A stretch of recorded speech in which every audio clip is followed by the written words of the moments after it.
யார் ஒருத்தன் அஸ்தினாபுரத்து சபை நடுவுல பாஞ்சாலி அசிங்கப்படுத்தினானோ அவனுக்கு அர்ஜுனன் ஒரு நாள் உயிர் பிச்சை போடுறான். அதாங்க துரியோதனனுக்கு. ஆனா அங்க ஆரம்பிச்ச கதை பல வருஷம் கழிச்சு குருசேத்திர போர்ல ஒரு பெரிய ட்விஸ்டா மாறுச்சு. கையில வில்லோட அர்ஜுனன் நிக்கிறான். முன்னாடி 5 தங்க அம்புகளோட துரியோதனன் பாண்டவர்களை கொல்றதுக்காக நிக்கிறான். ஆனா அன்னைக்கு அர்ஜுனன் அம்புகளை விடல, பழைய வாக்குறுதியை மட்டும்தான் விட்டாரு. அந்த ஒரு வார்த்தைக்காக தன்னோட வெற்றியை அர்ஜுனன் கால்ல தூக்கி போட்டான் துரியோதனன். மகாபாரதத்தின் மிக ஆச்சரியமான அந்த சுவாரஸ்யமான பகுதியை இந்த கதையில சொல்லி இருக்கேன். கதையை முழுசா கேளுங்க. பாண்டவர்கள் சூதாட்டத்துல தோத்து அவங்களோட நாடு செல்வம் எல்லாத்தையும் இழந்துட்டு காட்டுக்கு வனவாசம் போயிட்டாங்க. அஸ்தினாபுரத்துல இப்ப துரியோதனன் தான் அசைக்க முடியாத ராஜா. அவன் கிட்ட இல்லாத செல்வமே இல்ல. ஆனா அவனுக்கு நிம்மதியே இல்ல. பாண்டவர்கள் காட்டுல கஷ்டப்படுறாங்கன்னு அவனுக்கு தெரியும். ஆனா அதை நேர்ல பார்த்து ரசிக்கணுங்கிற ஒரு வக்ரமான ஆசை அவன் மனசுல ஓடிட்டே இருந்துச்சு. அப்பதான் துரியோதனன் சகுனியை கூப்பிட்டு, மாமா, பாண்டவர்கள் காட்டுல பசியாலையும் தாகத்தாலையும் கஷ்டப்படுறாங்கன்னு கேள்விப்பட்டேன். ஆனா வெறும் செய்தியா கேட்கறதுல எனக்கு திருப்தி இல்ல மாமா. அவங்க அழுகு துணியை போட்டுக்கிட்டு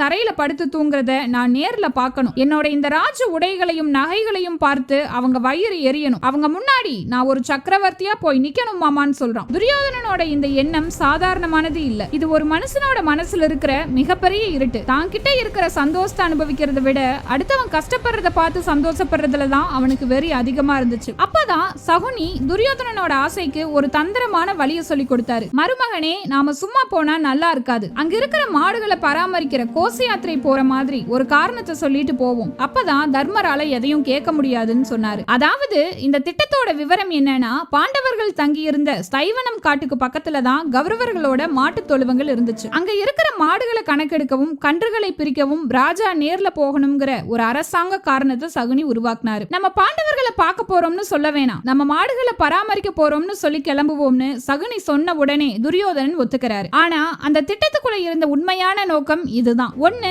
ஆடம்பரத்தை காட்டுறது. அதாவது பாண்டவர்கள் பசியில் இருக்கும் போது அவங்க முன்னாடி வகை வகையான உணவுகளை சமைச்சு சாப்பிடுறது. 2, அவமானப்படுத்துறது. அதாவது திரௌபதிக்கு முன்னாடி கௌரவ பெண்கள் நல்ல பட்டாடிகளோட உலாவ வந்து திரௌபதியோட நிலையை பார்த்து சிரிக்கிறது. 3, மனரீதியான தாக்குதல். அதாவது நாங்க சந்தோஷமா இருக்கோம், நீங்க பிச்சைக்காரங்க மாதிரி இங்க இருக்கீங்கிறத சொல்லாமலேயே புரிய வைக்கிறது. இந்த திட்டத்தை நிறைவேற்றுறதுக்கு துரியோதனன் 8000 தேர்கள், 30,000 யானைகள், 10,000 குதிரைகள் மற்றும் லட்சக்கணக்கான காலாட்படைகளோடு கிளம்பினாரு. ஒரு மாட்டை பார்க்க போறதுக்கு இவ்ளோ பெரிய படையானு எல்லாரும் ஆச்சரியப்பட்டாங்க. உண்மையாவே அது ஒரு படையெடுப்பு மாதிரி தான் இருந்துச்சு. வழியில் இருக்கிற மக்கள் எல்லாம் பயந்து போய் ஒதுங்குறாங்க. துரியோதனன் தேரோட வேகமும் அவனோட முகத்துல இருந்த அந்த திமிரும் பாண்டவர்களை எந்த அளவுக்கு அசிங்கப்படுத்த போறாங்கிறத காட்டுச்சு. இப்ப பாண்டவர்கள் தங்கியிருந்த ஸ்தைவனம் அப்படிங்கிற அந்த அடர்ந்த காட்டுக்குள்ள துரியோதனனோட படை நுழையுது. அந்த இடமே அதிருது. பாண்டவர்கள் இருக்கிற இடத்துக்கு பக்கத்திலேயே ஒரு பெரிய முகாம அமைக்க சொல்றான் துரியோதனன். இங்க பாருங்க, அவங்க இருக்கிற அந்த ஓலை குடிசைக்கு முன்னாடி நம்மோட இந்த தங்க கூடாரங்கள் ஜொலிக்கணும். நான் குளிக்கிற அந்த குளம் கூட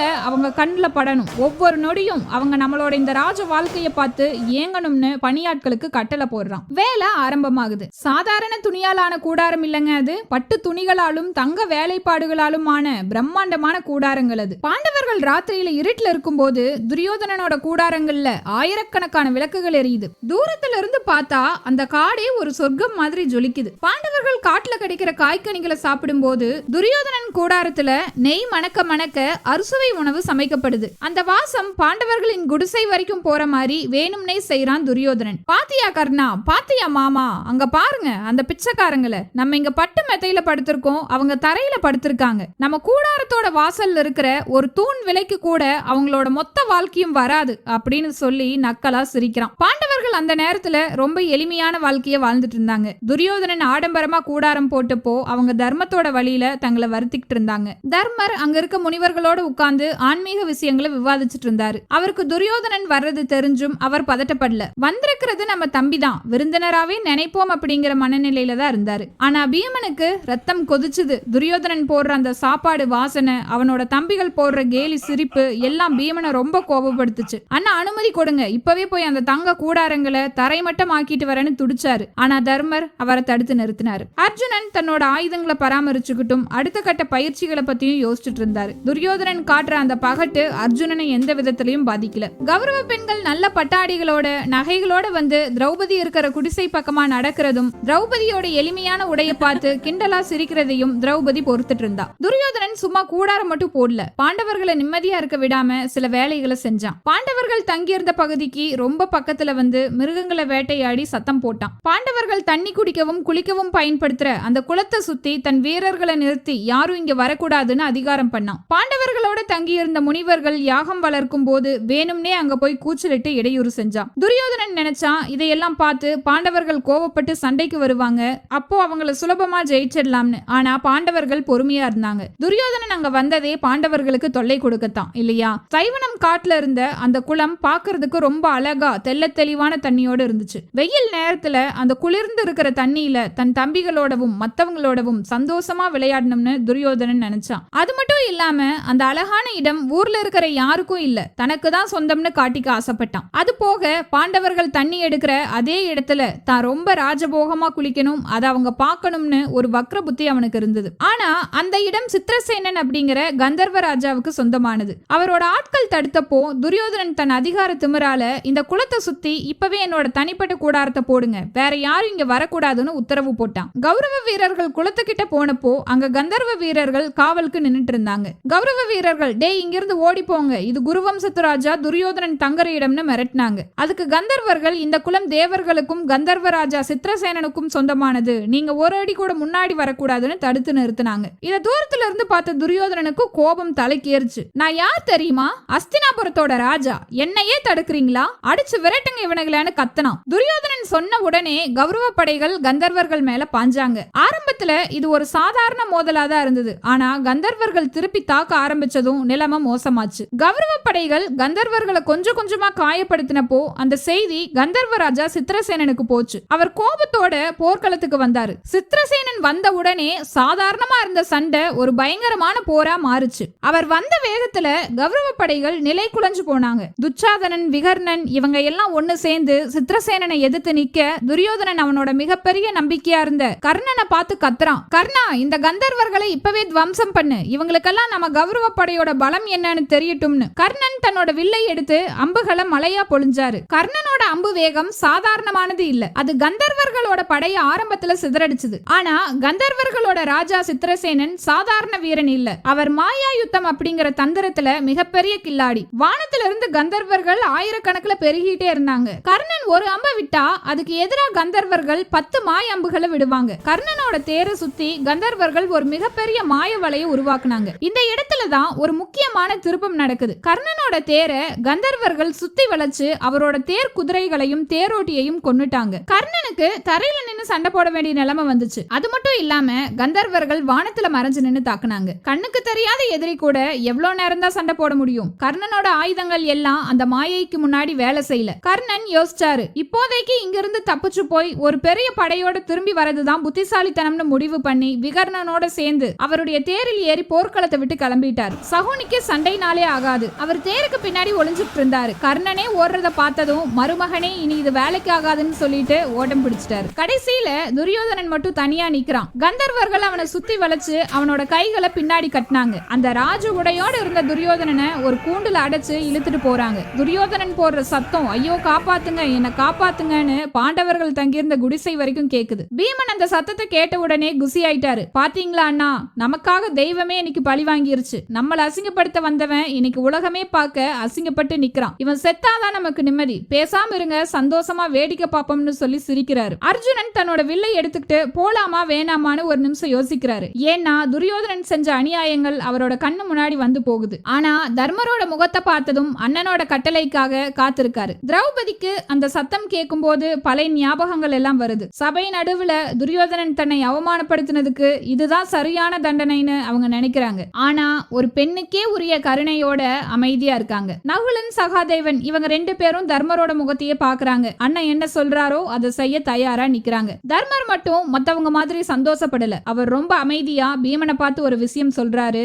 பீமா, இப்ப நீ காட்டுறது சாதாரண மனுஷனோட கோபம். ஆனா நம்ம ஒரு பெரிய வம்சத்துல பிறந்தவங்க. துரியோதனன் நமக்கு துரோகம் பண்ணியிருக்கலாம், ஆனா அவன் வெளியாட்கள் கிட்ட மாட்டிட்டு அழும்போது நம்ம அமைதியா இருக்கிறது நம்ம குலத்துக்கே அசிங்கம். நமக்குள்ள சண்டை வரும்போது நம்ம 5 பேரு அவங்க 100 பேரு, அது நம்ம வீட்டு விஷயம். ஆனா வெளியில இருந்து ஒருத்தன் வந்து நம்ம வம்சத்தை அவமானப்படுத்தினா நம்ம 105 பேரும் ஒண்ணுதான். இப்பவே போய் நம்ம தம்பியை காப்பாத்துங்க. தர்மர் சொன்ன அந்த ஒரு வார்த்தை நம்ம தம்பி அப்படிங்கறது அங்கிருந்த எல்லாரையும் உலுக்கிடுச்சு. உடனே அர்ஜுனனும் பீமனும் போருக்கு கிளம்பினாங்க. காடே அதிருது. கந்தர்வர்கள் துரியோதனனையும் அவனோட தம்பிகளையும் கட்டி இழுத்துட்டு போறாங்க. காப்பாத்துங்க காப்பாத்துங்கன்னு அலறுற துரியோதனனோட சத்தம் ஸ்வைதவனம் முழுக்க கேக்குது. பீமன் முதல்ல காட்டுக்குள்ள பாயிறாரு. அவருக்கு மனசுக்குள்ள ஒரு பக்கம் கோபம் இருந்தாலும் அண்ணனோட சொல்லுக்காக தன்னோட மொத்த பலத்தையும் காட்ட ஆரம்பிக்கிறாரு. பீமன் தன்னோட பிரம்மாண்டமான கதாயுதத்தை சுழற்றிக்கிட்டே கந்தர்வ படைகளுக்குள்ள புகுந்தாரு. முன்னாடி நின்ன வீரர்களை ஒரு பந்து மாதிரி அடிச்சு பறக்க விட்டாரு. பீமனோட ஒவ்வொரு அடியும் ஒரு பெரிய பாறை வந்து விழுகிற மாதிரி இருந்தது.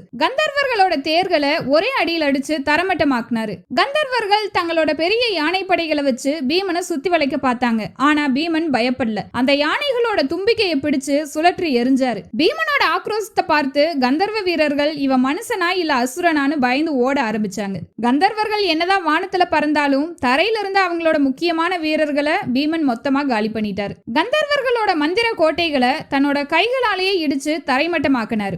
பீமன் தரையில இருக்கிறவங்களை கவனிச்சுக்க அர்ஜுனன் வானத்துல மாயையா மறைஞ்சு நின்று தாக்குற கந்தர்வர்களை கவனிச்சுக்கிட்டாரு. கந்தர்வர்கள் வானத்துல மறைஞ்சு நின்று அம்பு விட்டாங்க. ஆனா அர்ஜுனன் சாதாரண வீரன் இல்லையே. எதிரிகளோட அம்பு வர சத்தத்தை வச்சே அவங்க எங்க இருக்காங்கன்னு கணிச்சு துல்லியமா அம்பு விட்டாரு. அர்ஜுனன் விட்ட ஒவ்வொரு அம்பும் ஒவ்வொரு கந்தர்வர்களையும் தேரோட கீழே தள்ளுச்சு. கந்தர்வர்கள் தப்பிச்சு போக கூடாதுன்னு அர்ஜுனன் வானத்துல ஒரு பெரிய அம்பு வலையை உருவாக்குனாரு. அம்பு மேல அம்பா அடுக்கி ஒரு கூண்டு மாதிரி செஞ்சாரு. இதனால துரியோதனனை இழுத்துட்டு போன கந்தர்வ தேரால ஒரு அடி கூட முன்னாடி நகர முடியல. அர்ஜுனன் அங்க நெருப்பு அம்பு மற்றும் காற்று அம்பு போன்ற சக்தி வாய்ந்த ஆயுதங்களை பயன்படுத்தினாரு. இதனால கந்தர்வர்களோட மாய மேகங்கள் எல்லாம் கலைஞ்சு போச்சு. இப்ப கந்தர்வர்கள் அர்ஜுனனோட கண்ணுக்கு தெளிவா தெரிஞ்சாங்க. தனது படைகள் தோத்துட்டு போறத பார்த்த கந்தர்வ அரசன் சித்திரசேனன் நேர்ல வராரு. அவருக்கும் அர்ஜுனனுக்கும் நடுவுல ஒரு பெரிய போர் நடக்குது. ரெண்டு பேருமே ஒருத்தருக்கு ஒருத்தர் சலிச்சவங்க இல்ல. ஒரு கட்டத்துல சித்திரசேனன் அர்ஜுனனோட வீரத்தை பார்த்து மிரண்டு போறாரு. அர்ஜுனா போதும் நிறுத்து. உன்னோட போர் திறமைக்கு முன்னாடி என்னால ஈடு கொடுக்க முடியல. நீ ஏன் உன்னோட எதிரியான இந்த துரியோதனனுக்காக எங்க கூட சண்டை போடுறேன்னு கேக்குறாரு. அர்ஜுனன் வில்ல கீழே இறக்கிட்டு சொல்றாரு, சித்திரசேனா நீ என் நண்பன் தான். ஆனா என் அண்ணன் தர்மரோட கட்டளைப்படி என் தம்பி துரியோதனனை உன்கிட்ட இருந்து மீட்க வேண்டியது என் கடமை. ஒரு அந்நியன் என் வம்சத்தை அவமானப்படுத்துறத நான் பார்த்துட்டு இருக்க மாட்டேன். சித்திரசேனன் அர்ஜுனனோட தர்மத்தை புரிஞ்சுக்கிட்டு துரியோதனனை விடுவிக்க சம்மதிக்கிறாரு. அர்ஜுனன் மெல்ல துரியோதனன் கிட்ட போறாரு. துரியோதனன் தலை குனிஞ்சு அசிங்கப்பட்டு மண்ணுல விழுந்து கிடக்குறான். அர்ஜுனன் தன்னோட கைகளால துரியோதனனோட சங்கிலி கட்டுகளை அவிழ்த்து விடுறாரு. கட்டுகளை அவிழ்ந்த உடனே பீமன் அங்க வராரு. துரியோதனனை பார்த்த உடனே பீமனுக்கு சிரிப்பு அடக்க முடியல. என்ன மன்னா சௌக்கியமா? மாடு மேய்க்க வந்த இடத்துல என்ன ஒரு கோலம்? உங்க மாமா சகுனியும் நண்பன் கர்ணனும் உங்களை விட்டுட்டு ஓடிட்டாங்களே. கடைசியில இந்த பிச்சைக்கார பாண்டவர்கள் தானே உன்னை உயிரோட மீட்டோம். உங்க தங்க கூடாரமெல்லாம் இப்ப எங்க போச்சு அப்படின்னு நக்கலா கேட்டார். துரியோதனனால ஒரு வார்த்தை கூட பேச முடியல. அவனோட கர்வம் மொத்தமா சுக்குநூறா உடைஞ்சு போச்சு. அர்ஜுனனும் பீமனும் துரியோதனனை அழைச்சுக்கிட்டு தர்மர் முன்னாடி போய் நிக்கிறாங்க. பட்டு துணிகள் கிழிஞ்சு தலைமயிர் கலைஞ்சு முகம் முழுக்க அசிங்கப்பட்டு தரைய பார்த்தபடி துரியோதனன் நிக்கிறான். யாருக்கு முன்னாடி தன் செல்வத்தை காட்டி பெருமைப்படணும்னு நினைச்சானோ அதே பாண்டவர்கள் முன்னாடி ஒரு பிச்சைக்கார மாதிரி நிக்க வேண்டிய நிலைமை அவனுக்கு வந்துடுச்சு. குடிசை வாசல்ல நின்ன திரௌபதி துரியோதனனை ஒரு முறை பார்த்தாங்க. அந்த பார்வையில 1000 அர்த்தங்கள் இருந்துச்சு. சபை நடுவுல தன்னை அசிங்கப்படுத்தின துரியோதனன் இன்னைக்கு தன் கணவன்மார்கள் கிட்ட உயிர் பிச்சை எடுத்து நிக்கிறத பார்த்து அவங்க மனசுக்குள்ள ஒரு திருப்தி இருந்தாலும் தர்மரோட சொல்லுக்காக அமைதியா இருந்தாங்க. கந்தர்வர்களோட பிடியிலிருந்து தப்பிச்சு சில கௌரவ பெண்கள் மற்றும் அவங்க கூட வந்த சேடி பெண்கள் பயந்து போய் காட்டுக்குள்ள ஓடினாங்க. அவங்களுக்கு வேற வழி தெரியல. அதனால நேரா பாண்டவர்கள் தங்கியிருந்த குடிசைக்கே வந்து தஞ்சம் அடைஞ்சாங்க. திரௌபதி தான் இன்னைக்கு அசிங்கப்பட்டு நின்னப்போ துரியோதனன் சிரிச்சான். ஆனா இன்னைக்கு துரியோதனனோட மனைவிகள் பயந்து போய் நின்னப்போ திரௌபதி அவங்களுக்கு தஞ்சம் அளிச்சாங்க. எதிரியின் மனைவியாவே இருந்தாலும் அவங்க ஒரு பெண் அப்படிங்கிற உன்னதமான குணத்தை திரௌபதி அங்க காட்டினாங்க. தர்மர் துரியோதனனை பார்த்த உடனே கோவப்படல. மாறாக, தம்பி துரியோதனா கவலைப்படாதே, கௌரவ பெண்கள் எல்லாம் பாதுகாப்பா இருக்காங்க. நீ இப்பவே உன்னோட நாட்டுக்கு கிளம்பு. உனக்கு ஏதாவது உதவி வேணுமான அன்பா கேக்குறாரு. தர்மரோட அந்த அன்பு துரியோதனனை நெருப்பா சுட்டுது. அவனால அங்க ஒரு நிமிஷம் கூட நிக்க முடியல. பின்ன அஸ்தினாபுரத்து இளவரசன் எதிரி கிட்ட உயிர் பிச்சை எடுக்கிறதா? இது அவனோட வீரத்துக்கு விழுந்த பெரிய அடி இல்லையா? ஆனா ஒரு ராஜாவா தன் உயிரை காப்பாத்தினவனுக்கு கைமாறு செஞ்சே ஆகணும். அதான் துரியோதனனோட குணம். அர்ஜுனா, நீ எனக்கும் என் தம்பிகளுக்கும் எங்க குல பெண்களுக்கும் இன்னைக்கு உயிரையும் கௌரவத்தையும் மீட்டி கொடுத்திருக்க. உன்கிட்ட இருந்து இதை பெறுறது எனக்கு பெரிய அவமானமா இருந்தாலும் நீ செஞ்ச உதவிக்கு நான் கடமைப்பட்டிருக்கேன். பாரத வம்சத்து வீரன் ஒருத்தன் கடனாளியா இருக்க மாட்டான். அதனால இப்ப உனக்கு ஒரு வரம் கொடுக்கிறேன். உனக்கு என்ன வேணுமோ கேளு, நான் இப்பவே தரேன். அர்ஜுனனுக்கு தெரியும் துரியோதனன் இப்ப தோத்து போய் அவமானத்துல நிக்கிறான். இப்ப எதை கேட்டாலும் அவன் கொடுத்துருவான்னு தெரியும். ஆனா அர்ஜுனன் ஒரு மாஸ்டர் பிளான் போட்டாரு. துரியோதனா, இப்போதைக்கு எங்க கிட்ட எல்லாம் இருக்கு. நாங்க சந்தோஷமா தான் இருக்கோம். இப்ப எனக்கு எந்த வரமும் தேவையில்லை. ஆனா உன் வார்த்தையை நான் ஏத்துக்கிறேன். பிற்காலத்துல எனக்கு எப்ப ஒரு உதவி தேவையோ அப்ப நான் உன்கிட்ட வந்து அந்த வரத்தை கேட்பேன், அப்ப நீ மறுக்காம தரணும், இது போதும். துரியோதனன் சொல்றான், நிச்சயமாக நீ எப்ப வந்தாலும் எதை கேட்டாலும் நான் தருவேன், இது கௌரவர்களின் வாக்கு அப்படின்னு சொல்லிட்டு துரியோதனன் தன் தம்பிகளோட காட்டுப்பாதையில நடந்து போறான். சுத்தியும் ஆயிரக்கணக்கான கௌரவ படைகள் இருந்தாலும் துரியோதனன் மனசுக்குள்ள ஒரு பெரிய சூன்யம் இருந்துச்சு. ஒரு கட்டத்துல துரியோதனன் அப்படியே நின்னுட்டான். அவனோட கண்கள் சிவந்து போய் இருந்துச்சு. தம்பிகளே, நான் அஸ்தினாபுரத்துக்கு திரும்பி வரல.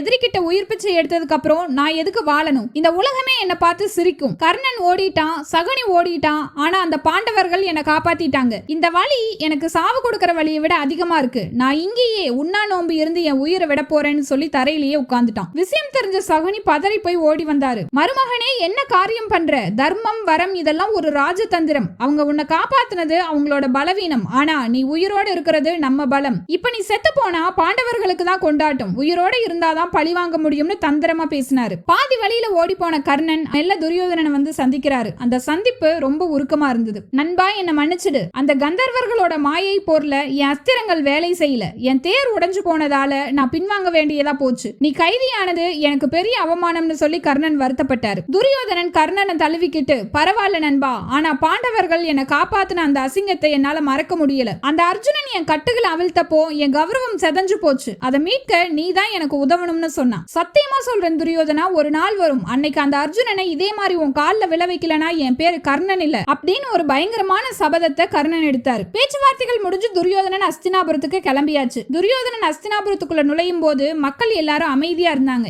ஏன்னா ராஜா போனது என்னவோ மாடுகளை என்ன போறேன்னு, ஆனா திரும்பி வரும்போது கந்தர்வர்கள் கிட்ட அடி வாங்கிட்டு வராருங்கிற செய்தி ஊர் முழுக்க பரவி இருந்துச்சு. துரியோதனன் அரண்மனைக்கு வந்ததும் பீஸ்மர் நேரா வந்து பேசினாரு. பாத்தியா துரியோதனா, நீ யாரை அழிக்கணும்னு நினைச்சியோ அவங்களே உன்னை காப்பாத்தி இருக்காங்க. இனியாவது உன் பகையை விட்டுட்டு அவங்களோட சமாதானமா போயிடுன்னு சொன்னாரு. ஆனா துரியோதனன் அதை கேட்டு இன்னும் ஆத்திரப்பட்டான். ஒரு நாள் அப்படியே நாட்கள் நகர அவனுக்கு ஒரு ஆசை வருது. பாண்டவர்கள் ராஜசூய யாகம் பண்ணி உலக புகழ் பெற்றவங்க, அதே மாதிரி தானும் ஒரு யாகம் பண்ணணும்னு துரியோதனன் ஆசைப்பட்டான். ஆனா தர்மர் உயிரோடு இருக்கும்போது துரியோதனனால ராஜசூய யாகம் பண்ண முடியாதுன்னு முனிவர்கள் சொல்லிட்டாங்க. இதனால துரியோதனன் வைஷ்ணவ யாகம் அப்படிங்கிற ஒரு யாகத்தை செஞ்சு தான் பலத்தை காட்டிக்கிட்டான். துரியோதனன் யாகம் பண்ணி சந்தோஷமா இருந்தாலும் அர்ஜுனன் கிட்ட ஒரு வரம் கொடுத்தோங்கிற விஷயம் அவனோட நிழல் மாதிரி பின்னாடியே வந்துச்சு. மருமகனே, அர்ஜுனன் சாதாரணமானவன் இல்ல. அவன் அந்த வரத்தை இப்ப கேட்கலனா பின்னாடி ஏதோ ஒரு பெரிய ஆபத்து நேரத்துல தான் கேட்பான். ஜாக்கிரதையாருன்னு சகுனி சொன்னாரு. போகட்டும் மாமா, ஒரு வரம் தானே, என்ன கேட்ட போறான்? ராஜ்யத்தியா? அதை நான் தரவே மாட்டேன், வேற எதை கேட்டாலும் கொடுத்துட்டு போறேன்னு துரியோதனன் அலட்சியமா இருந்தான். ஆனா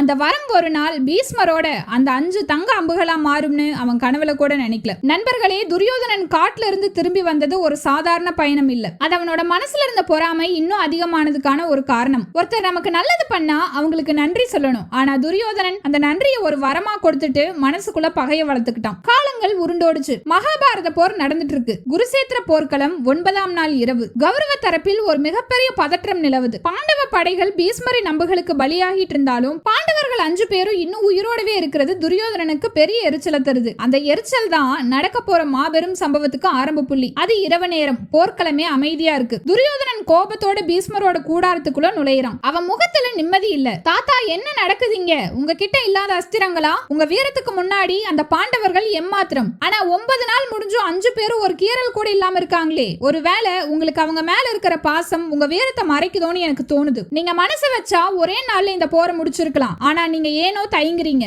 பீஸ்மருக்கு இந்த பேச்சு சுர்ரு நேருது. ஒரு பிரம்மச்சாரி, கங்கை மைந்தன், இத்தனை வருடம் தர்மத்தை காப்பவர், இப்படி ஒரு வார்த்தையை துரியோதனன் வாயிலிருந்து கேட்டதும் ரத்தம் கொதிக்குது. பீஸ்மர் சொல்றாரு, துரியோதனா, நீ என்ன பார்த்து இப்படி கேக்குறது உன் அறியாம. பாண்டவர்கள் தர்மத்தின் பக்கம் இருக்காங்க, அவங்க கூட கண்ணன் இருக்கான். ஆனா நான் என் தர்மத்தை காப்பாத்தணும்னு உன் கூட இருக்கேன். ஆனாலும் என்னோட வீரத்தை சந்தேகிச்ச உனக்கு இன்னைக்கு ஒரு பதில் சொல்றேன். இதோ பார்னு சொல்லிட்டு பீஸ்மர் தனது அம்புக்கூட்டிலிருந்து 5 தங்க அம்புகளை எடுக்கிறாரு. அந்த அம்புகள் ஒவ்வொன்னும் மந்திர சக்தியால ஜொலிக்குது. பீஸ்மர் சொல்றாரு, இந்த 5 அம்புகள் மேலையும் என் தவம் முழுவதையும் வச்சு ஒரு சபதம் எடுக்கிறேன். நாளைக்கு சூரியன் மறையறதுக்குள்ள இந்த 5 அம்புகளும் 5 பாண்டவர்களோட உயிரை குடிக்கும். இது பீஸ்மரோட வாக்கு. இப்போதாவது உன்னோட சந்தேகம் தீர்ந்ததா? துரியோதனனுக்கு பயங்கரமான சந்தோஷம். ஆனா அவனுக்குள்ள இருக்கிற அந்த சந்தேகம் விடல. தாத்தா, நாளைக்கு காலையில ஒருவேளை உங்க மனசு மாறிட்டா இந்த அம்புகள் என்கிட்டயே இருக்கட்டும். காலையில நீங்க போருக்கு கிளம்பும் போது வந்து என்கிட்ட வாங்கிட்டு போங்கன்னு சொல்லிட்டு அந்த 5 அம்புகளையும் தன் கூடாரத்துக்கு தூக்கிட்டு போயிட்டான். இப்ப கிருஷ்ணர் பாண்டவர் பாசறையில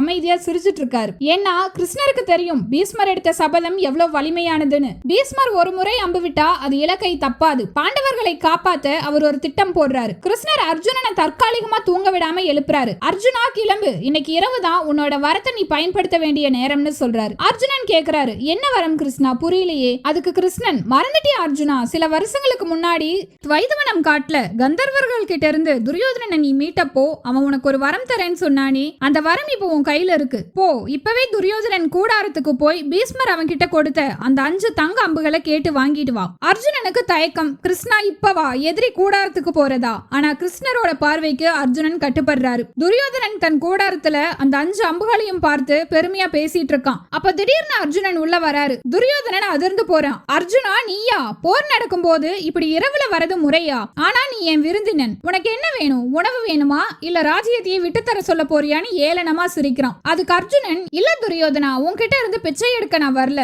பல வருஷங்களுக்கு முன்னாடி நீ எனக்கு ஒரு வாக்கு கொடுத்த, ஒரு வீரனா அந்த வாக்க நிறைவேற்றுவேன்னு நம்பி வந்திருக்கேன். உன்கிட்ட இருக்கிற அந்த 5 தங்க அம்புகளை எனக்கு கொடு, அதான் நான் கேட்கிற வரம். துரியோதனன் இடி விழுந்த மாதிரி நின்னுட்டான். அந்த அம்புகள் தான் அவனோட வெற்றி சின்னம். ஆனா ஒரு கௌரவ வீரன் கொடுத்த வாக்க மீற மாட்டான். அது அவனோட கௌரவத்துக்கே இழுக்கு. கண்ணுல கண்ணீரே வந்துருச்சு துரியோதனனுக்கு. கிருஷ்ணா, என்ன ஒரு தந்திரம் பண்ணிட்டேன்னு மனசுக்குள்ள புலம்புறான். வேற வழியே இல்லாம அந்த 5 அம்புகளையும் அர்ஜுனன் கிட்டேயே கொடுத்துட்டான். 10ஆம் நாள் காலை பீஷ்மர் கம்பீரமா போர்க்களத்துக்கு வராரு. துரியோதனனை பார்த்து அம்புகளை கொடு துரியோதனான்னு கேக்குறாரு. துரியோதனன் தலை குனிஞ்சு நிக்கிறான். துரியோதனன் சொல்றான், தாத்தா, அர்ஜுனன் வந்து அந்த வரத்தை பயன்படுத்தி அம்புகளை வாங்கிட்டு போயிட்டான். பீஷ்மர் ஒரு பெரிய சிரிப்பு சிரிக்கிறாரு. அந்த சிரிப்புல ஒரு நிம்மதி இருந்துச்சு. பீஷ்மர் சொல்றாரு, துரியோதனா, கிருஷ்ணன் இருக்கும்போது பாண்டவர்களை யாராலையும் ஒன்னும் பண்ண முடியாதுன்னு இப்பவாது புரியுதா? அவனோட தந்திரம் என் தவத்தையே ஜெயிச்சிருச்சு. ஆனாலும் அர்ஜுனன் வரத்தை கேட்டு உன் கௌரவத்தை காப்பாத்துனா, நீயும் கொடுத்த வாக்கு நிறைவேற்றி உன் வீரத்தை காப்பாத்துன அப்படின்னு சொல்லிட்டு போர்க்களத்துக்கு கிளம்பிட்டாரு. கடைசியில பாத்தீங்களா, கர்வம் பிடிச்ச துரியோதனனா இருந்தாலும் ஒரு வீரனா தான் கொடுத்த வாக்க